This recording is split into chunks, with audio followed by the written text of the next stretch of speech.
9th class, welcome back. Today I'll go with physics session, that is a chapter motion. Very important student, motion chapter, though tricky but very interesting also.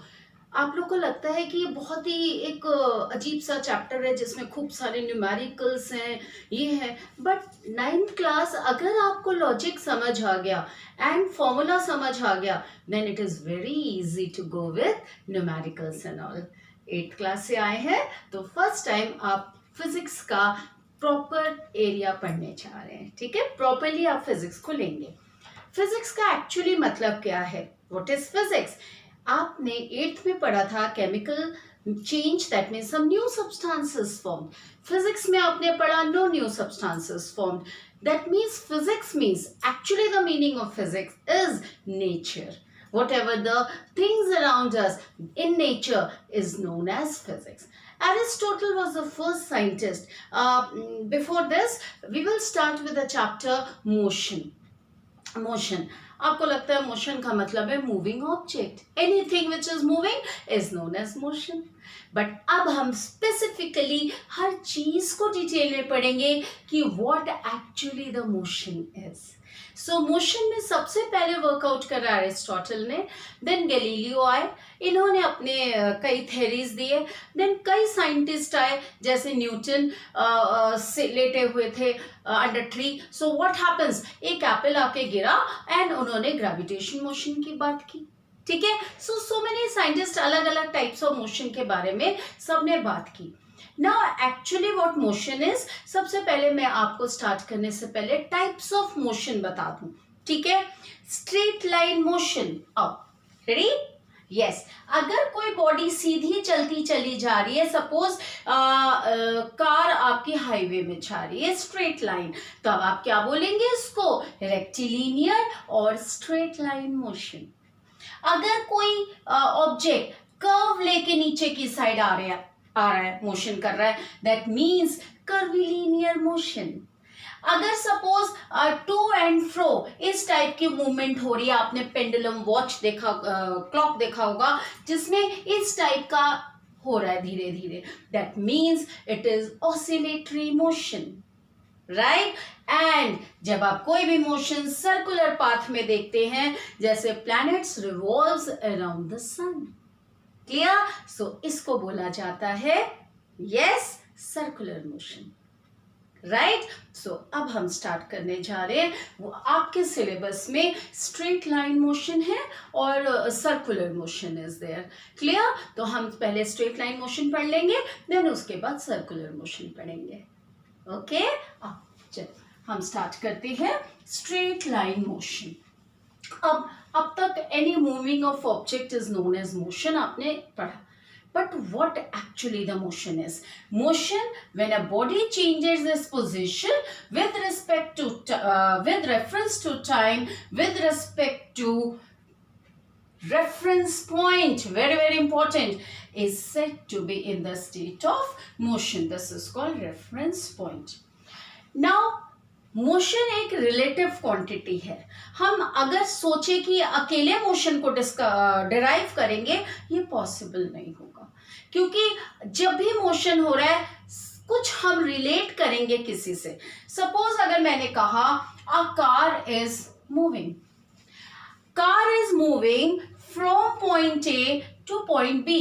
ये किसने देखा, मैंने देखा, आपने भी देखा. तो हम लोग क्या हो जाएंगे फिर, reference point, clear. Suppose a boy is standing here और यहां से ये देख रहा है, यहां से ये देख रहा है कि कार आपकी मूव कर रही है ए से बी पोजीशन में, तो ये क्या हो जाएगा, reference point. Reference point means ये खुद तो रेस्ट में है, बट ये क्या देख रहे हैं, कार इज मूविंग. ऑब्जर्वर के रिस्पेक्ट में हम बात करते हैं रेफरेंस पॉइंट को, कि ऑब्जर्वर कौन है. तो वो जो भी ऑब्जर्वर होगा, चाहे मैं हूं, चाहे आप हो, चाहे ये बॉय है, हम लोग सब रेफरेंस पॉइंट हो जाएंगे. और ये जो जा रही है आपकी कार, वो आपकी क्या हो जाएगी, motion, right. So we will compare, always relative term करेंगे. रिलेटिव मतलब हम किसी न किसी चीज से रिलेट करेंगे. अब देखो, अगर ये चेंज इन पोजीशन कर रही है, यहां से, तो इनिशियल इसका कुछ टाइम होगा और जब वो यहां से यहां तक पहुंची इसका कुछ और टाइम होगा। सपोज इसने स्टार्ट करा 0 सेकेंड से और यहां तक पहुंचने में उसे 3 सेकेंड लगे। That means change in position with क्या होगा, रेफरेंस टू टाइम। और ये किसने देखा, यहां, तो with respect to reference point. एक तो ये होगी मोशन की बात। एक और any other one other example, suppose if I say same boy, ये तो आपने देखा कि बॉय स्टेट में है और स्टेशनरी में है और बॉडी मूव कर रही है, क्लियर। अब है आप एक कार के अंदर बैठे हैं, ठीक है, ये एक कार ड्राइवर है और ये, अब बाहर आपको ट्रीज ये वो सब नजर आ रहे हैं, ट्रीज वगैरह नजर आ रहे हैं। अब आप कैसे देखोगे, जब आप कार के अंदर हैं और आप बाहर की साइड देख रहे हैं, दैट मीन्स आप खुद रेस्ट में है कि मोशन में है, बोलिए। यस, जब आप बाहर देख रहे हैं तो आपको क्या लग रहा है कि ट्रीज मूव कर रहे हैं, तो आप फिर अपने को क्या सोचोगे कि आप रेस्ट में हैं और ये ट्रीज आपकी मूव कर रही है। लेकिन जब आप अंदर देखेंगे तो आपको क्या लगेगा कि ट्रीज के रिस्पेक्ट में, अब अगर ट्रीज के बीच में एक बॉय आपको देख रहा है, तो वो क्या देखेगा कि आप मोशन में हैं। समझ आया। जब आप कार के अंदर से बाहर देख रहे हैं तो आप खुद को क्या समझोगे, रेस्ट में, और सारी चीजें आपकी जाती जा रही है। दैट मीन्स आपको अंदर बैठ के लगेगा कि वो मोशन में है और आप रेस्ट पे हो, तो रेफरेंस पॉइंट फिर क्या हो जाएगा, आप खुद हो जाओगे। लेकिन जब आप क्या, आपको अगर कोई बाहर से देख रहा है, कोई ऑब्जर्वर, क्लियर, अगर कोई एक बॉय देख रहा है, सपोज मैं ही खड़ी हूं, सो मैं क्या देखूंगी कि आपकी कार जाती जा रही है, भले आप अंदर बैठे हो लेकिन मैं तो आपको जाते हुए देख रही हूं, तो क्या हो जाएगा, मैं रेफरेंस पॉइंट हो जाऊंगी और आपकी कार क्या हो जाएगी, फिर से मोशन में, क्लियर। तो रेफरेंस पॉइंट का होना जरूरी है। विदाउट रेफरेंस पॉइंट आप मोशन को डिफाइन नहीं कर सकते। अगर एक और एग्जांपल ले रही हूं मैं, सपोज एक बस जा रही है, क्लियर, उसके अंदर पैसेंजर्स बैठे हुए हैं, आराम से आप खिड़की से बाहर देख रहे थे, तो बाहर से जो आपको देख रहा था वो मोशन में, जब अंदर से आप बाहर देख रहे हैं तो आप रेस्ट में हैं, वो मोशन में। अचानक क्या होता है, एक और बस आ जाती है, साथ साथ चलने लगी है, एक और बस आप ही के बस के साथ साथ चल रही है, आप भी चल रहे हैं, बस भी चल रहे हैं। जब आप बाहर देख रहे हैं और उस बस से जो आपको देख रहा है, तो दोनों ही मोशन में नजर आ रहे हैं। ऑब्जर्वर जो आपको देख रहा है वो आपको मोशन में देख रहा है, आप जब देख रहे हो तो वो भी मोशन है। दैट मीन्स क्या ये पॉसिबल है, is it possible, yes. Motion तो हो रही है बट कोई रेफरेंस पॉइंट नहीं है, there is no reference point, so motion is possible without reference point when two bodies are going together. Suppose आप ट्रेन में जा रहे हैं, अचानक से एक ट्रेन और आ जाती है, आपको लगता है आप रुके हैं, वो ट्रेन चल रही है, उनके अंदर क्या लग रहा है कि आप रुके हुए, उनका ट्रेन चल रहा है। सो ये एक हमारा इल्यूजन हो जाता है, लेकिन दोनों ही किस में थे, मोशन में। तो जब कोई रेफरेंस पॉइंट नहीं होगा, देन ऑल्सो क्या हो रहा है, जब वो बराबर से चल रहे हैं, दैट कंडीशन मोशन कहलाएगा, क्लियर। नेक्स्ट इज एक और, सपोज इफ आई से टाइप्स ऑफ मोशन, टाइप।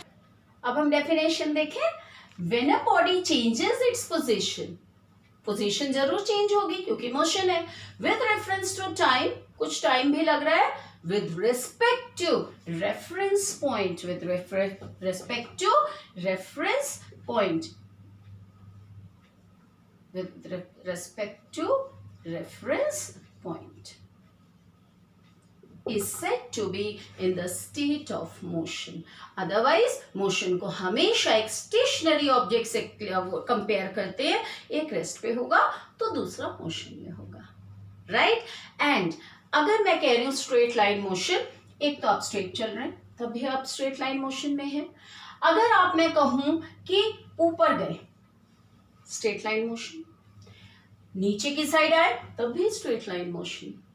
आपका एरोप्लेन लैंड करेगा, पहले वो ऐसे करा फिर टेक ऑफ कर गया, दैट मीन्स दो इट इज व्हाट एंगल में है बट आप स्ट्रेट लाइन मोशन में है। Clear? So this is how the straight line motion can be explained, right? Next come physical quantities. किसे कहते हैं? Physical quantities, the quantities in physics which can be measured. जब कोई चीज को हम measure कर पाते हैं उसे ही quantity बोला जाता है। Physical quantity, any quantity which can be measured. Suppose हम length को measure कर सकते हैं, लंबाई को हम मीटर में measure कर लेंगे। क्लियर? हम एक्सेलरेशन को मेजर कर सकते हैं, अभी हम पढ़ेंगे आगे। हम मोशन को मेजर कर सकते हैं, डिस्टेंस को मेजर कर सकते हैं। तो कोई भी चीज अगर हम मेजर कर रहे हैं तो अगर उसकी वैल्यू आ रही है सपोज 2 किलोमीटर, तो मैंने डिस्टेंस को मेजर करा। क्लियर? सपोज मैंने कहा 2 kg, दैट मीन्स मैंने सपोज मिल्क को मेजर करा, मास को मेजर करा। तो आप ये जो मेजर कर रहे हैं इसको बोलते हैं फिजिकल क्वांटिटी। तो what is unit then? Unit जब ये हम स्टैंडर्ड करते हैं इसके साथ relate, it is the standard measure of any physical quantity. जब हम एक स्टैंडर्ड लेके चलते हैं, वरना 2 आंसर आया 2, मैं यहां से यहां 2 गई, क्या मतलब है?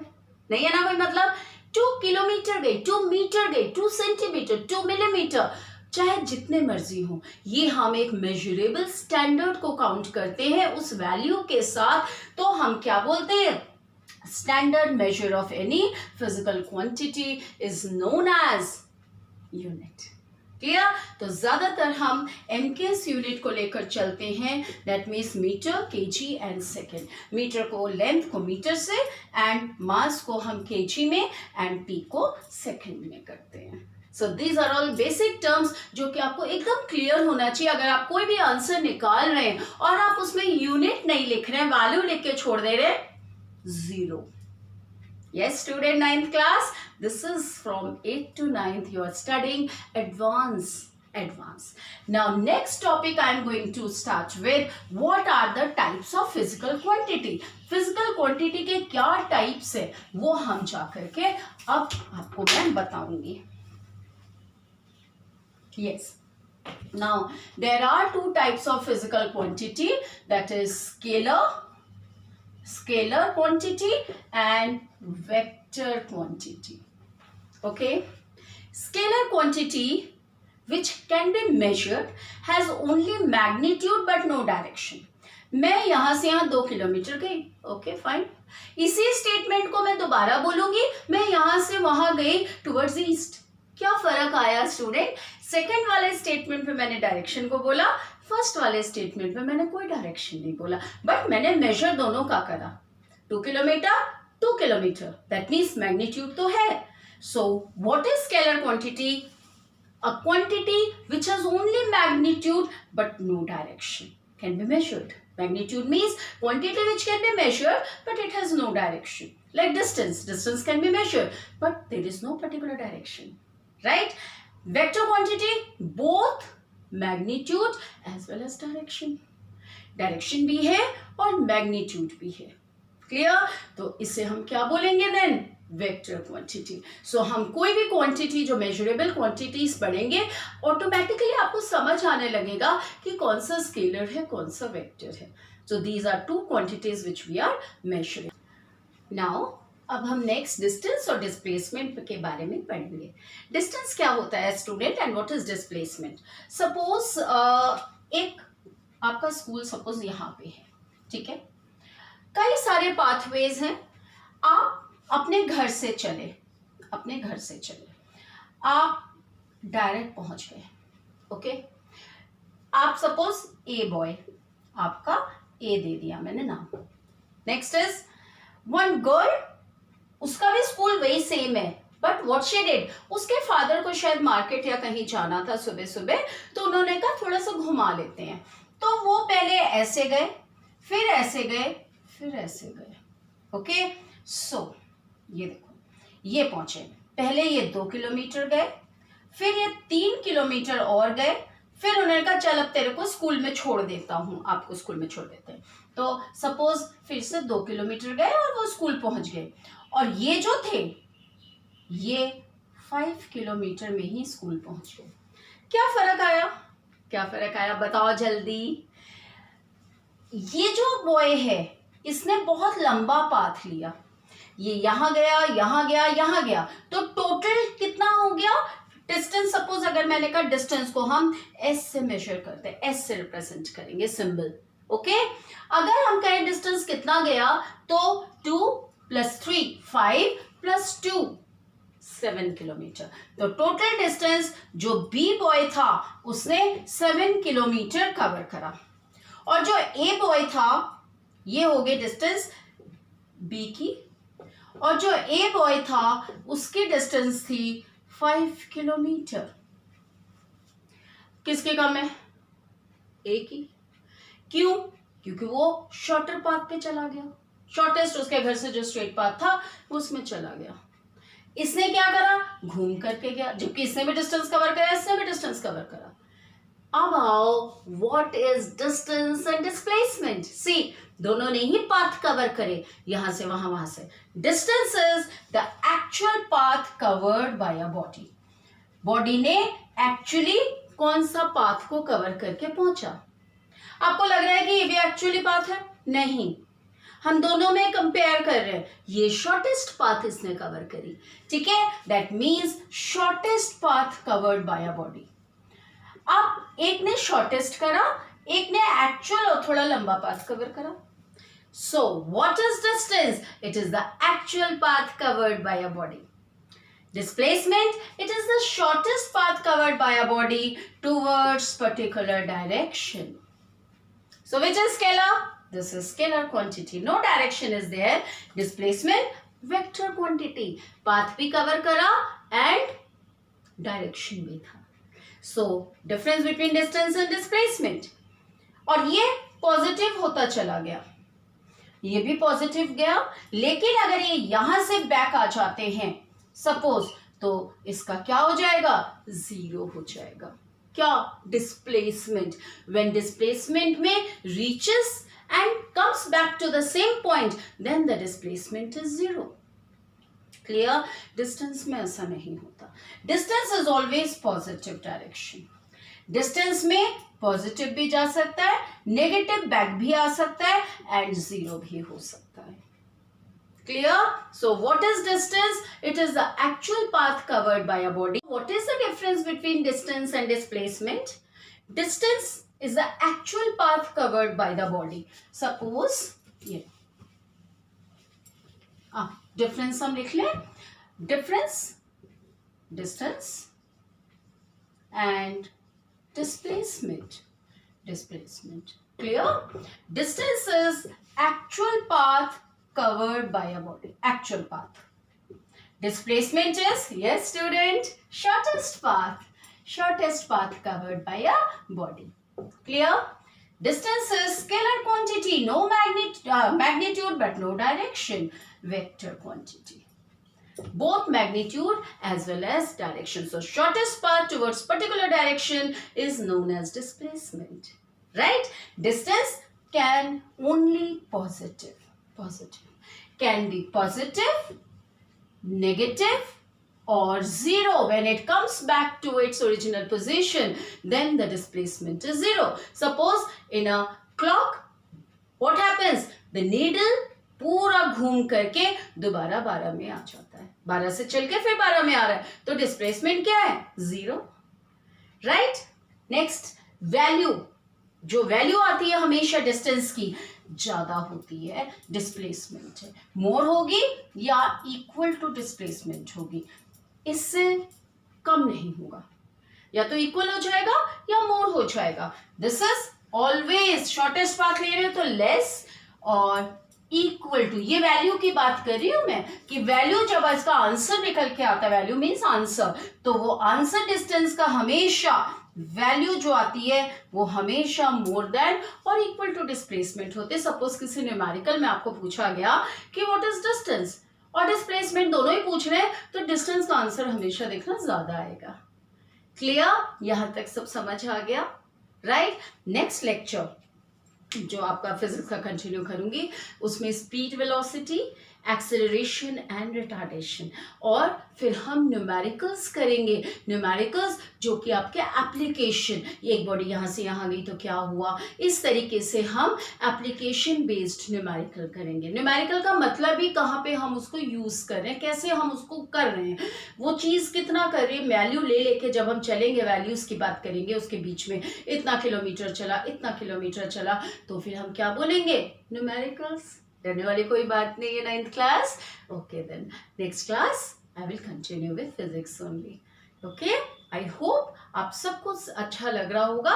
सो please like, share and subscribe. Okay, thank you 9th class, thank you so much.